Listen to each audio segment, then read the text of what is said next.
Le jour fatidique est enfin arrivé. La cérémonie des victoires de la musique, présentée par Laurie Tillman, se tiendra ce vendredi soir à la Scène Musicale et sera retransmise en direct sur France 2 et sur France Inter.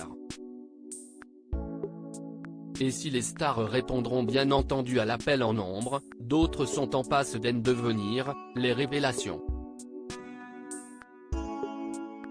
Ils sont 4 hommes et 3 femmes en lice pour ces 2 trophées, séparés par genre, qui s'avèrent presque insuffisants tellement les nominés de cette édition 2023 sont de redoutables concurrents.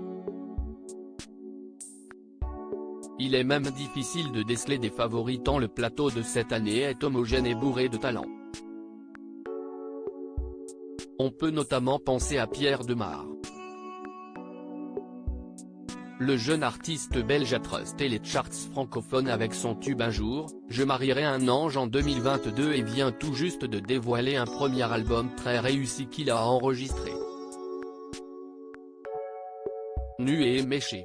Mais la bataille s'annonce intense puisqu'il devra notamment faire face à l'UJPK. Après avoir connu un succès phénoménal avec Columbine, hommage au film éponyme de Gus Van Sant, aux côtés de son comparse Faudacé, l'autre tête pensante du collectif, le jeune artiste rennais s'est émancipé et a débuté une carrière solo couronnée de succès depuis 2020. Son titre Putain d'époque a notamment été utilisé pour le générique de fin de l'émission Quotidien. Un parcours qui n'est pas sans rappeler celui de Tiakola.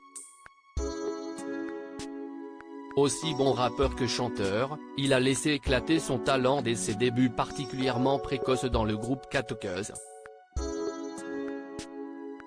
Désormais seul, son premier disque intitulé Mélo a été un plébiscite populaire énorme et rare, atteignant la première place des ventes d'albums en France et glanant au passage un disque de platine bien mérité. Le dernier, Jacques, fait figure d'ovni comparé aux autres candidats. Une habitude pour lui, qui a fait de son originalité son fonds de commerce. Artiste-producteur de musique électronique particulièrement créatif, exigeant et excentrique, sa fameuse coupe de cheveux en témoigne, il est enfin reconnu à sa juste valeur, à 31 ans, alors qu'il a déjà connu des succès par le passé, la piste dans la radio en 2016, entre autres. Qui saura tirer son épingle du jeu? La gent féminine n'a rien à envier à leurs homologues masculins. La jeune belge Mentissa, que l'on a connue en 2021 lors de sa participation au télécrochet emblématique The Voice, où elle a atteint le stade de la finale, a depuis concrétisé les attentes qui l'entouraient. Soutenue par son coach Vianney qui est resté présent pour elle y compris en dehors des plateaux de tournage, elle a cartonné avec son tout premier single paru après son passage sur TF1, et bam. Son premier effort, le bien nommé La Vingtaine, a été dévoilé en novembre dernier et jouit d'excellents retours.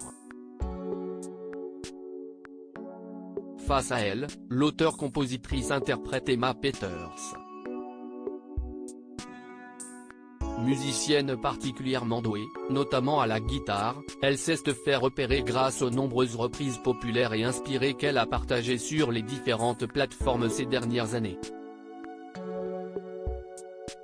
Après avoir sorti son premier projet l'année dernière et avec son authenticité qui tranche avec notre époque, elle semble parfaitement armée pour devenir un des nouveaux visages de la chanson française. Un constat que l'on peut partager avec November Ultra, qui a déjà eu l'occasion de faire les premières parties de chanteuses confirmées comme Pomme ou Clara Luciani. Sa musique lancinante a fait d'elle l'une des artistes les plus douées de sa génération, son album Bedroom Walls en étant probablement la plus belle preuve. Reste maintenant à voir qui saura tirer son épingle du jeu et remporter les prestigieux et convoités trophées.